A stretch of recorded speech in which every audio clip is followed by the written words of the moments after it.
I'm Keith Rodger. Yeah, I go by Kethro as an alias form. I'm a full-time recording engineer and producer here in Omaha. I helped build a company here called Make Believe Studios and Make Believe Recordings.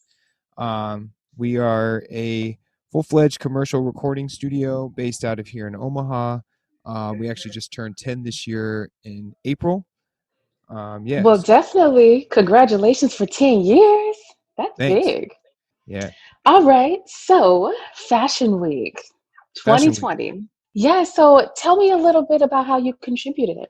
Well, I'm the music director for Fashion Week, so I contribute in many ways. This year was a little different given the circumstances and the short time period, but Yeah. generally, I manage all things music. So that's coordinating music with the designers that they're going to showcase for their set, and also curating talent for performances at Omaha Fashion Week.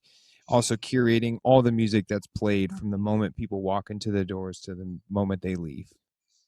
Wow. So, you're definitely in charge of setting that atmosphere, right? Yeah, every aspect that has to do with music, I'm definitely involved with. Yeah. So, you kind of went into this a little earlier. You said that a group of friends that, hey, we just decided to make it happen. But I really want to know, what does the type of work that you do with the music, what does it mean to you? I don't really know what it does for me other than bring me pure happiness and joy. uh, Mm. but what I do, I mean, I just live and breathe this. I go to sleep thinking of melodies and I wake up with rhythms. So it's just like a part of me as much. So there's no specific formula. There's no specific like the things I do. I just live this life. Mm. So that's the only way to describe how I got to where I am and how I continue to work.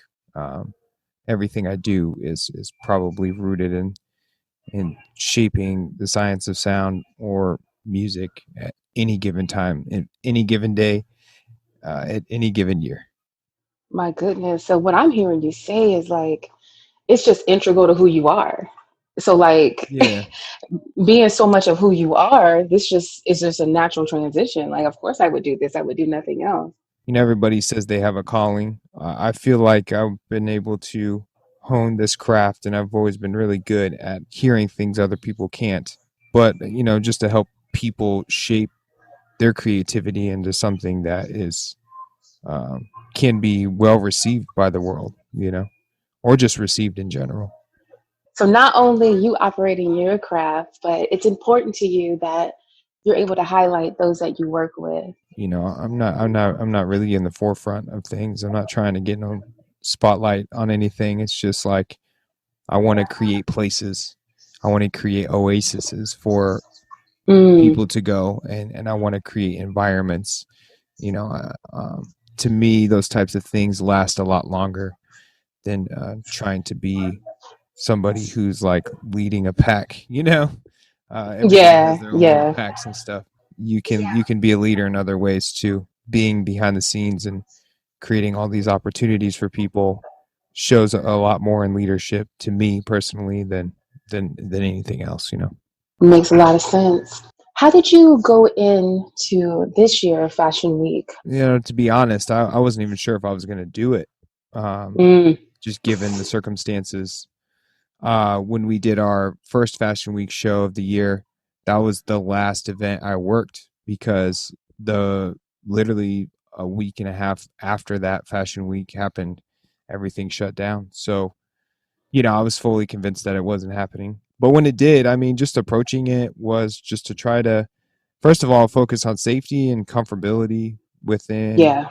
with the designers and with the crew and the staff. So a lot more communication in that end um, was important. But you know, Omaha Fashion Week, is jumping into the streaming realm now, which I think is incredibly smart for Yes. the brand, for its designers, for the key people who are running it, and the Omaha Design Center. I really think being introduced into an international spectrum by showcasing what we're doing here as a live show was really, really important. And it was cool because Fashion Week felt more like a TV studio. It was like, oh, cool. I feel like I'm on Paramount right now, Mm.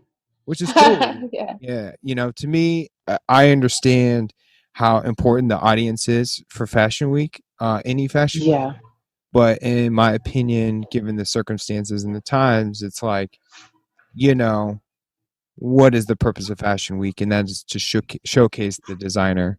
So now that we live in an age where everything is we are focusing more in a digital realm, and we're more inclined to watch live streams of fashion shows because we have the time. Why not embrace the international audience?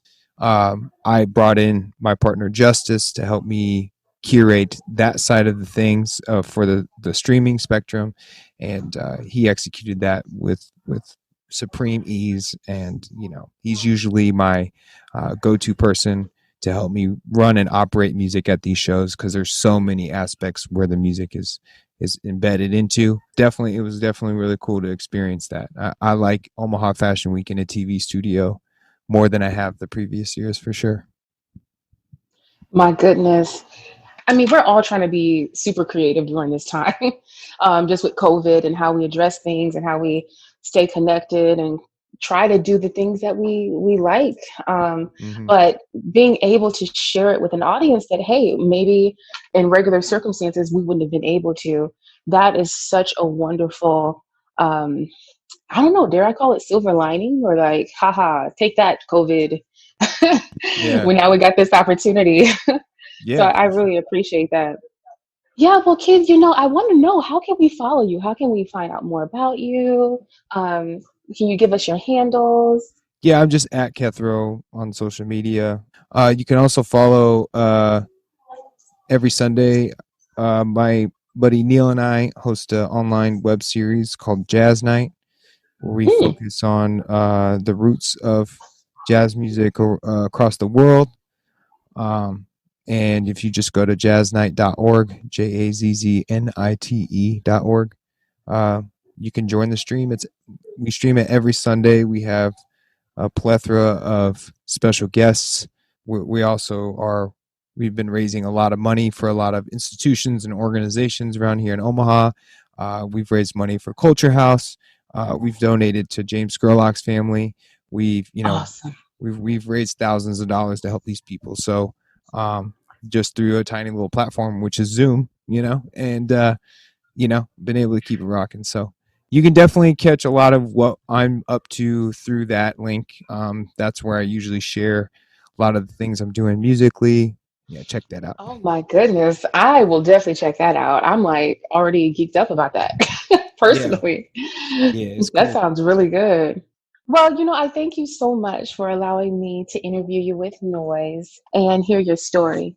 Absolutely. Yeah, thank you. Always been a big fan of Noise. Love to give Noise a shout out. Always want to show them love, pass on the word, keep it in the streets.